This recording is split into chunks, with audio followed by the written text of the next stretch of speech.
Hey there, English learners. Welcome back to Easy English Class. I'm Marco. And I'm Erika. How are you feeling today, Erica? You seem particularly energetic and positive. Thank you, Marco. I'm feeling absolutely fantastic today. I actually spent some time this morning doing something just for myself, drinking coffee and journaling, and it made such a difference to my mood. I'm excited to share today's important topic with our amazing viewers. That sounds like a perfect way to start the day. Before we dive into our lesson, please remember to subscribe to Easy English Class and hit that notification bell. If this episode helps you in any way, please give us a thumbs up and share it with friends who might benefit from today's message. Absolutely. Your support helps us reach more English learners around the world. Today, we're discussing something that affects everyone: how to focus on yourself and practice self-care. This is such an essential topic because in our busy lives, we often forget to take care of our own needs and well-being. Self-care. That's such an important concept. I have to admit, I sometimes feel guilty when I take time for myself instead of working or helping others. Can you explain what focusing on yourself really means and why it's not selfish? That's such a common feeling, Marco. Focusing on yourself simply means taking deliberate time to do activities that restore your energy, bring you joy, and help you feel balanced. Think of it like being your own best friend. You wouldn't ignore a friend's needs, so why ignore your own? It's actually essential for your mental and physical health. I love that analogy. Being your own best friend. That really changes my perspective on self-care.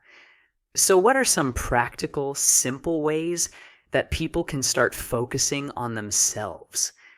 I imagine our viewers want concrete examples they can try today. Let's start with something almost everyone can do: reading for pleasure. I'm not talking about work emails or studying, but reading something you genuinely enjoy.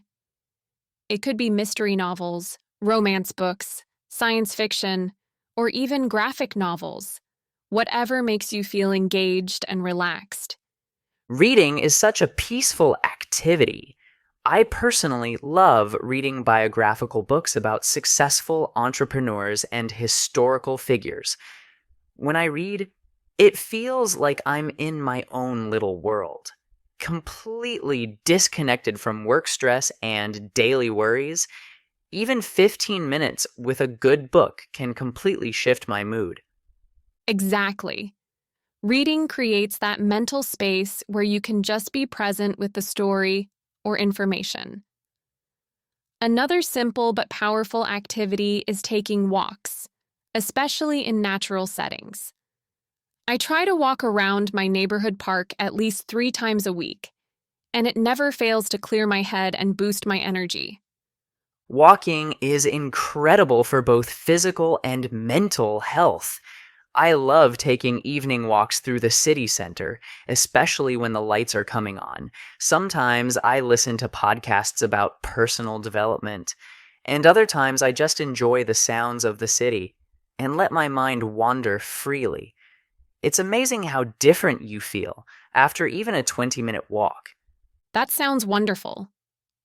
And speaking of listening, music is another fantastic way to care for yourself.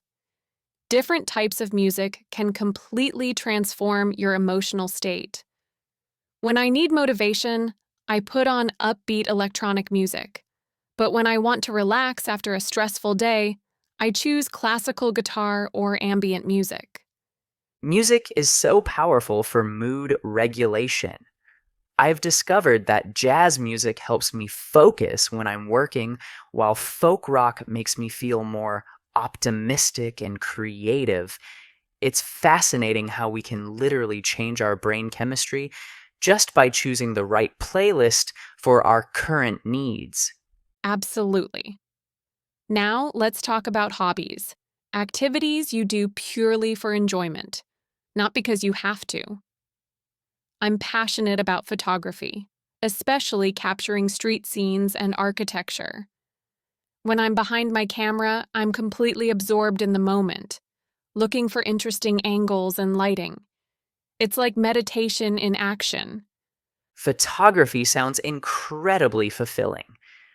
My main hobby is learning to play piano, which I started about a year ago. I'm still a beginner, but there's something magical about creating music with my own hands. Even when I make mistakes, it doesn't matter because I'm doing it entirely for my own satisfaction and growth. That's beautiful, Marco. Hobbies give us that sense of personal achievement and creativity that we might not get from our regular work or responsibilities. The key is choosing activities that genuinely spark your interest, not what you think you should be doing or what looks impressive to others. That's such an important distinction. Now, I want to address something that might be challenging for many people. Sometimes focusing on yourself means learning to say no to requests from others. How can people do this without feeling guilty or damaging relationships? This is probably one of the hardest aspects of self-care. Many of us are people pleasers who automatically say yes to every invitation, favor, or request. But constantly overcommitting leads to exhaustion and resentment. Learning to say no politely but firmly is actually a sign of maturity and self-respect. I really struggle with this myself. I've learned to say things like, I appreciate you thinking of me, but I already have commitments that evening. Or, I wish I could help, but I'm not available this week. It feels awkward at first, but most people actually understand and respect honest boundaries. Exactly. And remember, when you take care of your own needs first, you actually have more energy and enthusiasm to give to others when you do choose to help.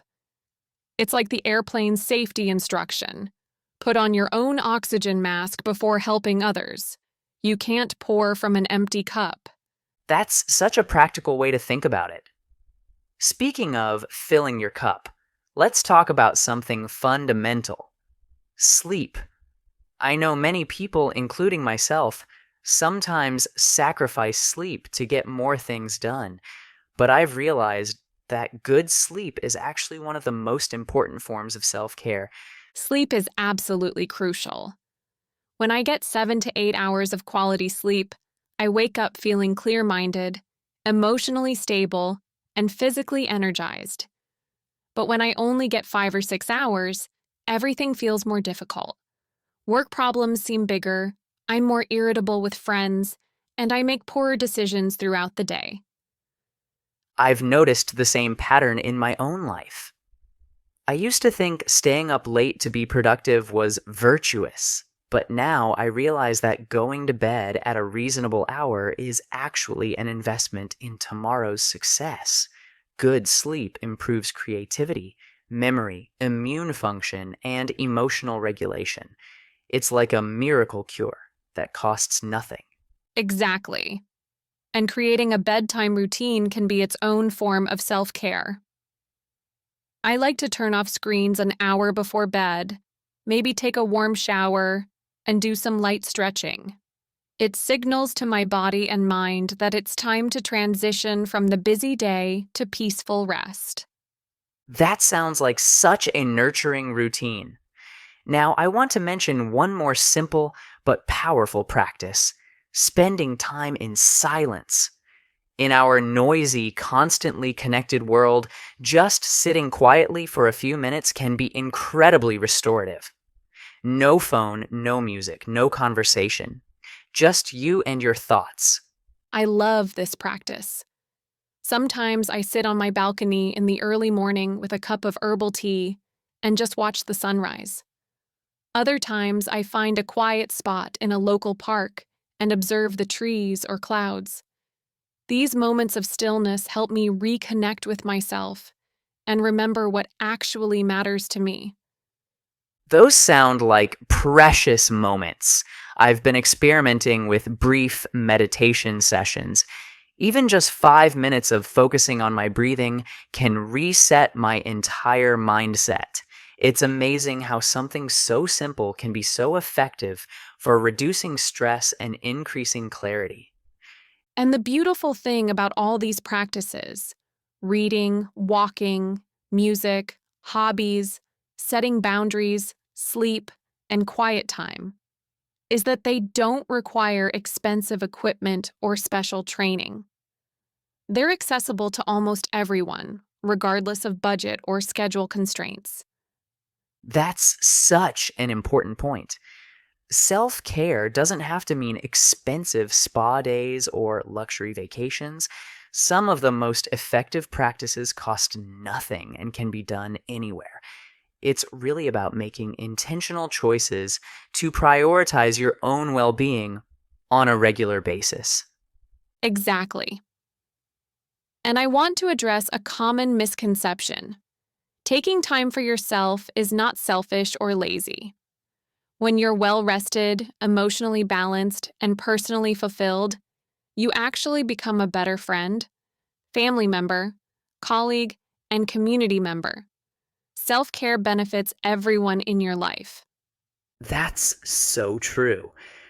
I've noticed that when I'm taking good care of myself, I'm more patient with others, more creative in problem solving, and more generous with my time and energy. It's a positive cycle. The better you feel, the more you have to offer the world. Absolutely. Now, for our viewers who might feel overwhelmed by all these suggestions, what would you recommend as a good starting point? Sometimes having too many options can prevent people from taking any action at all. I'd suggest choosing just one small practice and committing to it for a week. Maybe it's reading for 10 minutes before bed, taking a short walk during lunch break, or listening to three favorite songs while having morning coffee. Start small and build from there rather than trying to transform everything at once. That's perfect advice. And I want to emphasize that self care looks different for everyone. Some people recharge through social activities like having dinner with close friends, while others need solitude. Some find peace in organized activities like yoga classes, while others prefer spontaneous adventures like exploring new neighborhoods. Such an important point. There's no right way to practice self care. It's about discovering what genuinely makes you feel more like yourself. Pay attention to activities that leave you feeling energized rather than drained, peaceful rather than anxious, and more connected to your authentic self. And remember, self care is an ongoing practice, not a destination. Some days you might have more time and energy for it than others, and that's completely normal. The key is making it a regular part of your life rather than something you only do when you're already burned out. That's wise advice. I think we should also mention that if someone is struggling with serious stress, depression, or anxiety, self care practices are helpful but might not be enough on their own. It's important to reach out to mental health professionals, trusted friends, or family members for additional support when needed. Absolutely. Self care is a wonderful foundation for mental health, but it's not a cure all for serious emotional challenges. Knowing when to seek professional help is actually another form of self care, recognizing your limits and getting appropriate support. This has been such a meaningful conversation, Erica. I feel inspired to be more intentional about caring for myself, and I hope our viewers feel the same way. Taking care of yourself isn't a luxury, it's a necessity for living a balanced, fulfilling life. I completely agree. And I want to remind everyone that small acts of self care throughout the day can be just as valuable as longer dedicated periods. Taking 3 deep breaths before a stressful meeting, Savoring your morning coffee instead of rushing through it, or sending yourself an encouraging text message all count as self-care. Those micro moments of self-care are so practical for busy schedules. Before we wrap up, let's give our viewers a challenge. We'd love to hear about your own self-care practices and how they make you feel. Yes. In the comments below, please share one activity you do to take care of yourself. It could be something we mentioned today, or something completely different. Maybe you have a unique hobby, a special evening routine, or a way of setting boundaries that works well for you.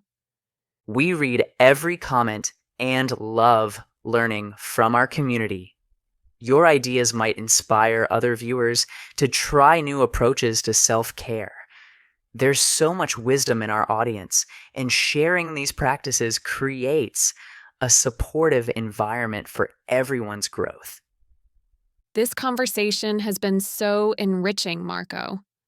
I feel like we've covered practical strategies that anyone can start using immediately. The most important message is that you deserve to take care of yourself. Not because you've earned it, but simply because you're human. Beautifully said. Taking care of yourself is an act of respect for your own life and potential.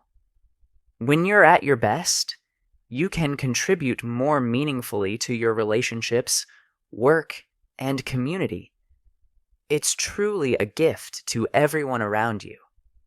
Before we say goodbye, remember to subscribe to Easy English Class if you haven't already, and ring that notification bell for our weekly lessons. If this episode resonated with you, please share it with someone who might benefit from these reminders about self-care. Thank you so much for joining us today. Remember, you don't need permission to take care of yourself. Start small, be consistent, and be gentle with yourself as you develop these healthy habits. You're worth the investment of time and energy. We'll see you next week for another episode of Easy English Class. Until then, practice some self-care, be kind to yourself, and remember that taking care of your own needs is not just okay, it's essential. Take care, everyone. Goodbye for now. Make some time for yourself this week, and we'll see you in our next episode. Your well-being matters, and we're cheering you on.